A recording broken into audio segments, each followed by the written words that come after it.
আজ আমি তোমাদের সাথে আলোচনা করব পজিটিভ ভার্ব নিয়ে।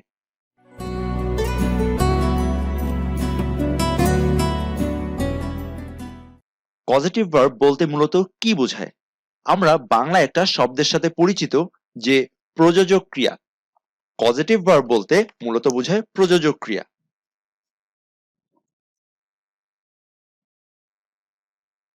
এই প্রযোজক ক্রিয়াটা মূলত আসলে কি? এই প্রযোজক ক্রিয়া বলতে এমন সকল ভার্বকে বোঝায় যে ভার্ব এর সাবজেক্ট নিজে কাজ না করে অন্যকে দিয়ে কাজ করায়। যেমন আমি যদি বলি কিছু কিছু ভার্ব আছে যেই ভার্বগুলা পজিটিভ ভার্ব হিসেবে ব্যবহৃত হয়, সেই ভার্বগুলোর দিকে একটু লক্ষ্য করি। যেমন have, get, make, let, allow, permit, force, help. এই সকল ভার্বগুলো আমার পজিটিভ ভার্ব হিসেবে কাজ করে। এবার আমি একটু লক্ষ্য করি যে পজিটিভ ভার্ব কিভাবে ব্যবহার করা যায়। হ্যাভ এবং গেটের ক্ষেত্রে অ্যাক্টিভ এবং প্যাসিভ দুটি অর্থেই পজিটিভ ভার্বের ব্যবহার রয়েছে। প্রথম যে স্ট্রাকচার দুটি, এটি হলো অ্যাক্টিভের, এবং পরের যে স্ট্রাকচারটি সেটি হলো প্যাসিভের। আমি তোমাদের সাথে আগেই আলোচনা করেছি যে অ্যাক্টিভ এবং প্যাসিভ বলতে কি বোঝায়। কর্তা যখন নিজেই কাজ করে তখন সেটি অ্যাক্টিভ, এবং যখন কর্ম কাজ করে তখন সেটি প্যাসিভ হয়। এবার আমি একটু লক্ষ্য করি যে এই স্ট্রাকচার অনুযায়ী উদাহরণগুলো কেমন হয়। আমি যদি সাবজেক্ট হিসেবে লিখি জন হ্যাড ম্যাক্স ওয়াশ দা কার, তাহলে আমি একটু লক্ষ্য করি যে হ্যাভ এর ক্ষেত্রে আমি এক্সাম্পলটি কি লিখেছি। সাবজেক্ট হ্যাভ এর স্থলে আমি হ্যাড। এবার একটি বিষয় লক্ষ্য রাখতে হবে যে হ্যাভ এর এনি টেন্স আমি যে কোনো টেন্সে এখানে ব্যবহার করতে পারি, এবং কমপ্লিমেন্ট হিসেবে আমরা ইউজুয়ালি পারসন ব্যবহার করব, এবং ভার্বের ভি ওয়ান ফর্ম ব্যবহার করব। তাহলে উদাহরণটি কি হলো? John had Max wash the car, মানে জন নিজে গাড়িটা পরিষ্কার না করে ম্যাক্সকে দিয়ে গাড়িটা পরিষ্কার করিয়েছে। এবার আমি একটু লক্ষ্য করি আমার গেটের স্ট্রাকচারের দিকে। গেটেও একই, এনি টেন্স। তোমরা এখানে যে কোনো টেন্স ব্যবহার করতে পারবে, এবং কমপ্লিমেন্ট হিসেবে আমার পারসন ব্যবহার করতে হবে।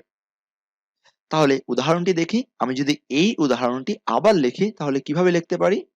জন got Max to wash the car. তাহলে একটা বিষয় লক্ষণীয় যে যখন আমি গেট ব্যবহার করেছি তখন আমি ইনফিনিটিভ ফর্ম ব্যবহার করেছি, এবং যখন আমি হ্যাভ ব্যবহার করেছি তখন ভার্বের ভি ওয়ান ফর্ম ব্যবহার করেছি। আমার এই বিষয়ে অবশ্যই লক্ষ্য রাখতে হবে। এবার আমি লক্ষ্য করি যে প্যাসিভের স্ট্রাকচারটি কেমন।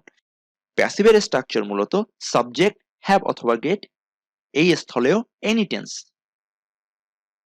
এবং কমপ্লিমেন্ট হিসেবে আমার ইউজুয়ালি থিংস, আমার বস্তু বসে থাকে, এবং তখন আমি ভার্বের ভি থ্রি ফর্ম বসাবো। আমি একটু লক্ষ্য করি যে এর উদাহরণটি আমি কিভাবে লিখতে পারি। আমি যদি বলি John had the car washed, এই স্থলে বাই সামওয়ান, এই অবজেক্টটা আমার উজ্জ্ব রয়েছে। আমি এই অবজেক্টটি যদি আমি ব্যবহার না করি তাহলে আমার উদাহরণটি এমন দাঁড়ায় John had the car washed. এর অর্থ জন নিজে কাজটা না করে অন্যকে দিয়ে কাজটা করিয়েছে, মানে গাড়ি যে ধৌত করা সেই কাজটা জন অন্যকে দিয়ে করিয়েছে। এবার আমি লক্ষ্য করি মেক এর ব্যবহারের দিকে। মেক অর্থ অবশ্যই, অবশ্যই করতে হবে, বা অব্লিগেটরি বোঝায়, বা অবশ্যই করণীয় এমন কোনো কিছুকে মেক বোঝায়। মেকের স্ট্রাকচারটার দিকে একটু লক্ষ্য করি যে সাবজেক্ট প্লাস মেক, এই স্থলেও এনি টেন্স, এবং কমপ্লিমেন্ট ভার্বের ভি ওয়ান ফর্ম। তাহলে আমি যদি স্ট্রাকচারটি অনুযায়ী উদাহরণটি এমন লিখি, the teacher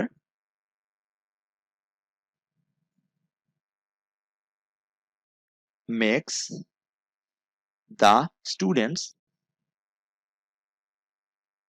attain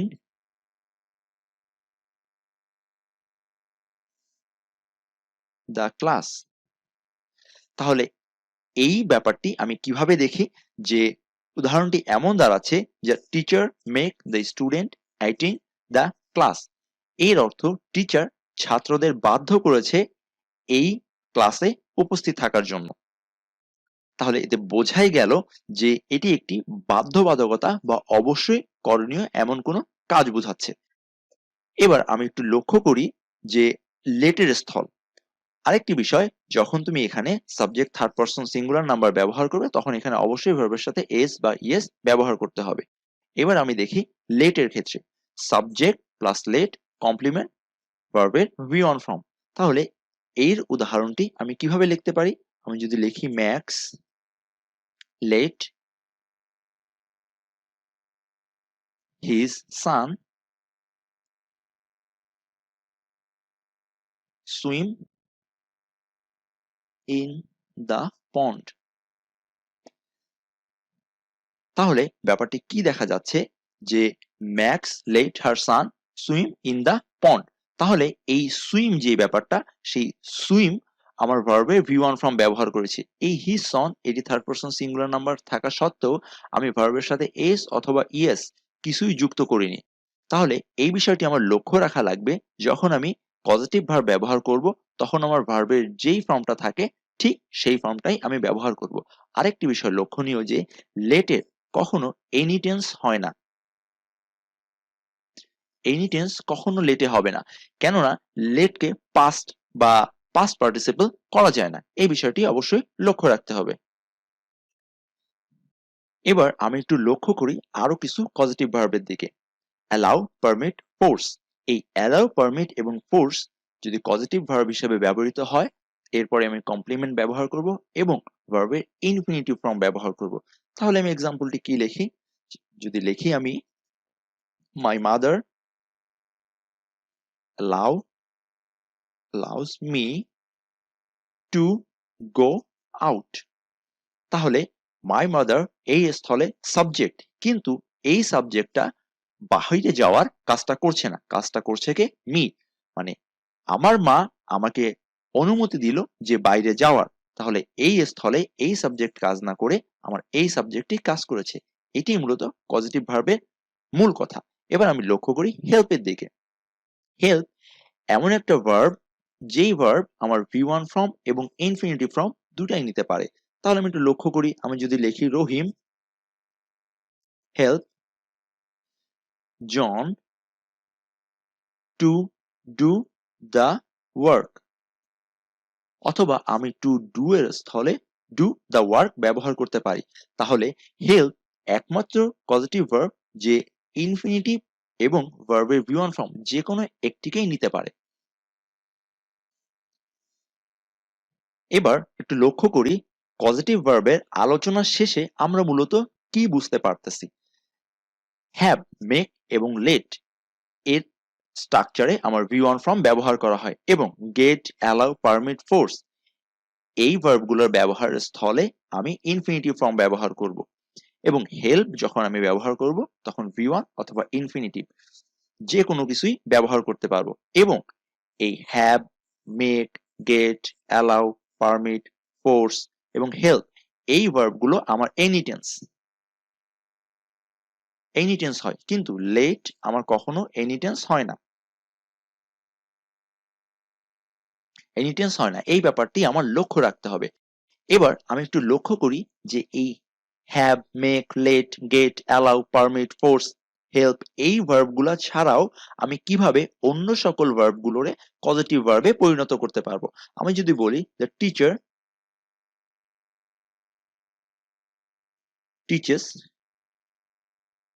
us English, তাহলে এই টিচেসও একটি পজিটিভ ভার্ব, কেননা এই টিচার সে নিজে কাজটা করছে না, সে অন্যকে দ্বারা কাজটা করাচ্ছে। অর্থাৎ টিচার আমাদের ইংলিশ ব্যাকরণ বা ইংলিশ শেখাচ্ছে। আমি যদি আরো একটি উদাহরণ লিখি, যেমন মাই মাদার ফিড মি, অর্থাৎ আমার মা আমাকে খাইয়ে দিচ্ছে। তাহলে এই ব্যাপারটি আমার অবশ্যই লক্ষ্য রাখতে হবে যে আমি have, get, let, allow, permit, force বা হেল্প এই ভার্বগুলা ব্যবহার না করেও আমি অন্য ভার্ব বা যে কোনো ভার্বকেই আমি কজেটিভ হিসেবে ব্যবহার করে সেই সেন্টেন্সটিকে আমি কজেটিভ ভার্বের সেন্টেন্সে পরিণত করতে পারবো। আশা করি কজেটিভ ভার্বের আলোচনা বুঝতে পেরেছো। আগামী আলোচনা আগামী পর্বে। ভালো থেকো।